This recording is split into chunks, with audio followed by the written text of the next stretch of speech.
Welcome back to the channel. Today we're going to be seed starting our summer crops. Let's go.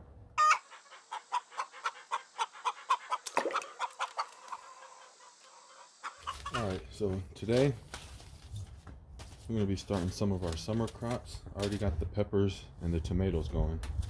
So today we're going to be doing these cucumbers from Baker Creek. These are they're smaller cucumbers, but they're self-pollinating, and every flower is going to be a fruit. It's not going to be like need pollinators. So if pollinators are an issue, try these. These are the only ones I've been able to grow so far. We got some white scallop squash. I haven't tried this one yet. This is a Baker Creek. I love Baker Creek. Then we got another squash, lemon squash, and we got some dragon tongue beans. These are the bush type, all Baker Creek. So show you guys how to do this real quick. So this is seed starting mix right here. You want your seed starting mix to be nice and loose. You don't want no big chunks of bark or wood or anything in there. So you can either buy seed starting mix, make it, or you can kind of do both. That's kind of what I do. Sometimes I'll just buy a bag, but usually I'll just buy a high quality potting mix, and then I'll sift it out. I'll put it in a little sifter and sift it out. This is 1/4 inch mesh in there, and then just make sure that your potting mix is all nice and fine and loose, so the seed can grow through real easy. And then it leaves this. So I'll just throw this around the plants like mulch. This has nutrients in there and stuff. So that's that. You want your seed starting mix to be a little loose. Oh, I also put worm castings. I threw a handful of worm castings in here, and I put just a little bit more perlite, which is those white things. So, but you can just go buy a bag of seed starting mix. If you're gonna seed start indoors, you want your you always want your pre-mix, your potting mix, to be pre-wet, not soaking wet, just nice and damp. If you're gonna use it indoors, pour boiling water over it just to make sure everything's killed, all the gnats and stuff are killed inside. But I'm gonna be doing these outside, so I didn't do that. So let's get to it. So these are the little burpees things you can get at these at Home Depot. This is a 16 one, and they have them in 8s, which are bigger ones, and then they have like I believe it's a 36 or 32 one cell tray, and I also have those. It's numbered or lettered A through B, and then numbered rows 1 through 4, so you can just write down. I usually just do a video to keep track of what I'm planting. So we got that. We're gonna fill it up. Just fill this up with some potting mix real quick. So this is just nice and loose on top. I'm not gonna pack it down. I'm just gonna press it just with my fingers, just so the bottom can get a little contact with the bottom. And then on top, I'm gonna put another little loose layer, just so the seed has a nice little hole it can just get in.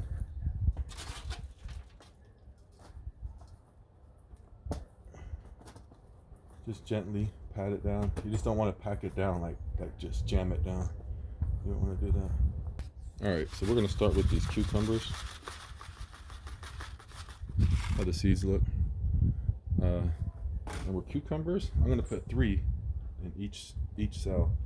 Then when they grow, I'll cut the weakest one out.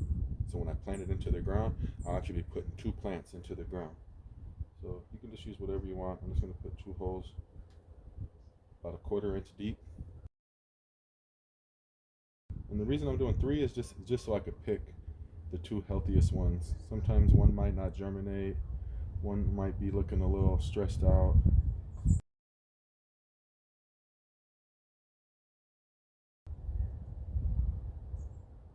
So cucumbers are heavy feeders. So since I'm planting 2 in 1 hole, I will need to make sure that that hole is well fertilized and prepared, and feed it throughout the year. Just take a little more, just sprinkle it over top.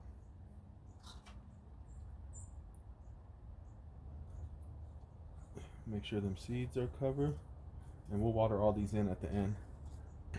I'm just gonna do one of these. These are nice beans. I never grew these before.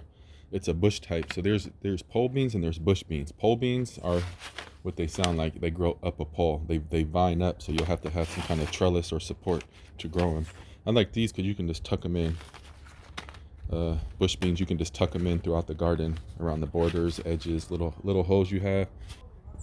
And you want to plant your seeds. Like the bigger the seed, the deeper you want to plant it. Like if you have a small seed, you don't want to plant it deep. These are pretty big, so like double the width, however wide a bean is, however wide it is, you want to bury it twice as deep as that. So I'll probably bury this like a 1/2 inch. So let's make my holes. Usually I let the kids help out with these ones because they're bigger seeds. The kids let her do it, but they're not around, so I get to have some fun. Just putting one seed in each hole. Nothing. If you wanted to, you could put 2. Maybe a couple of them I'll put 2 in there just because. I mean, I buy seeds all the time, every year. So if I'm running out of seeds, I'm kind of happy to go buy some more. Looking for a reason to buy some more. So this is a succession planting crop that you would let these beans grow. When they're ready, you pick them all off and it's done growing. So maybe like 3 weeks before these are done, I would plant some more of these. So when I pull them out of the ground, I got some more to go in. Succession planting. So you're just maximizing your harvest, getting the most out of it. Sprinkle a little more. And I'll be showing you guys how I plant these, prepare the hole. So if you guys want to follow along, just subscribe and you'll see what I'm doing. I'm in zone 9B, Northern California. So that's that. That's done. So I got 2 rows of cucumber and I got 2 rows of the bush beans. So just gently wet it. Keep these wet. And you would wait for when you want to water these. Water them from the top until they sprout. Once they sprout, you'd want to water from the bottom. Like this is in a little tray right here. I would pour water in there. See these holes? I would set it down and then the water would wick up from the bottom. That prevents you just dousing it with water on top, splashing your seeds around, soil splashing up on the plants and cause disease. So that's the best way to do that. Once the top looks like a little light brown, like it's dry, maybe like a day or 2 after, water from the bottom. Because even though the cell is like this, the top part dries out. So maybe the bottom half still moist, and that's where all the roots are. So once you see the top dry out, you'll have like a day or 2 to still water it.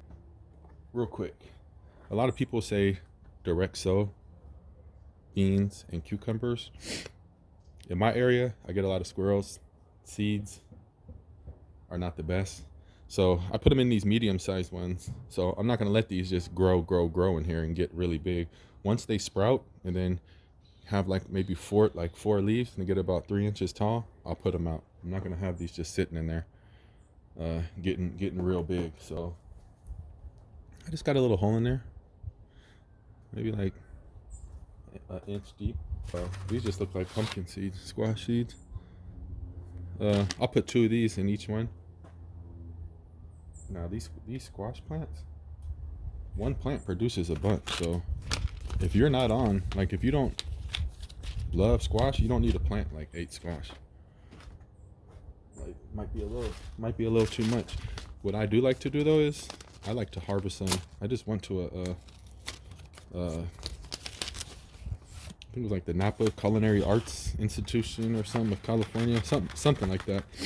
And they had a farm on the it's like a restaurant. They had a farm and they was harvesting the squash when they were baby, like 2 inches long.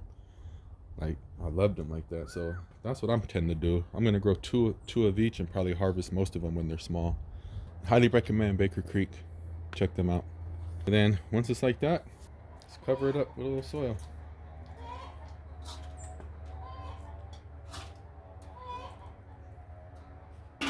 Just like that.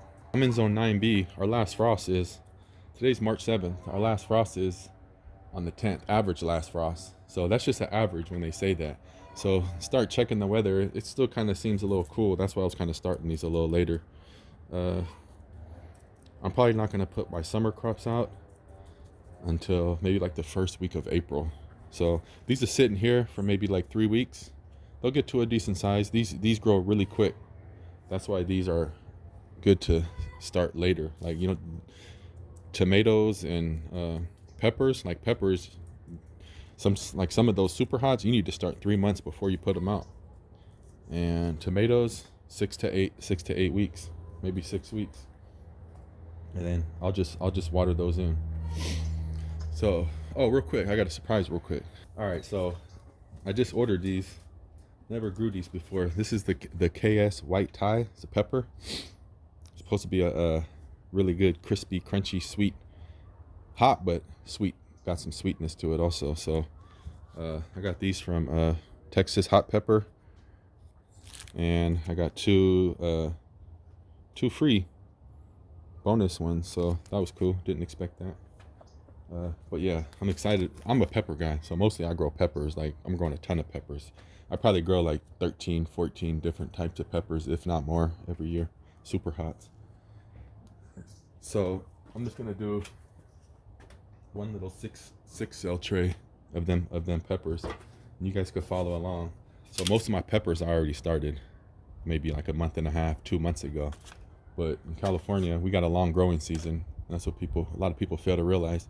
We can, like, these peppers will be growing till maybe November sometime. Sometimes they keep going. If we don't get a frost, they'll last the whole year. So just go like this. Pull it up. Poke it down just a little bit.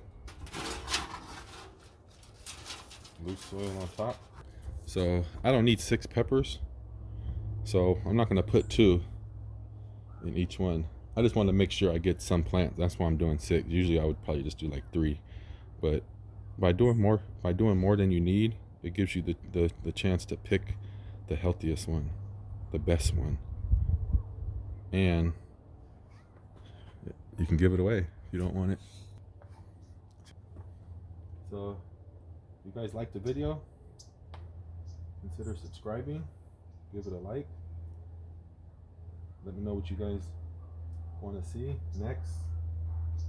I'll probably be showing you guys how to transplant, how to up pot, transplant, and prepare a hole to put your vegetables in, depending on what you're growing. Probably be getting the tomatoes in the ground in a couple weeks, within the next 10 days. So I'll be showing you guys that. So there you have it. Easy as that. These will be under a grow light for these will be, the cucumbers and the beans will be maybe 3 weeks, 3 to 4 weeks, along with the squash. Then we'll get it in there. Remember, these are bigger because these grow really fast. I wouldn't put the squash in something like that right there. So this is my little grow light setup right here. This little heat mat I got back there. Keep that nice and warm. Here goes the cucumbers and the beans. Keep that under there. We got the squash we just planted. You want these to be pretty close, 4 to 5 inches away. So when they first emerge from the soil, they're not reaching for the light. You need that immediate light to be intense. I could even go a little lower if I wanted to, but this should be fine. If your seeds are like looking long and it's like they're stretching and they look too long, that's because your light is not strong enough or it's not close enough. So you can move that a little closer. So there you go.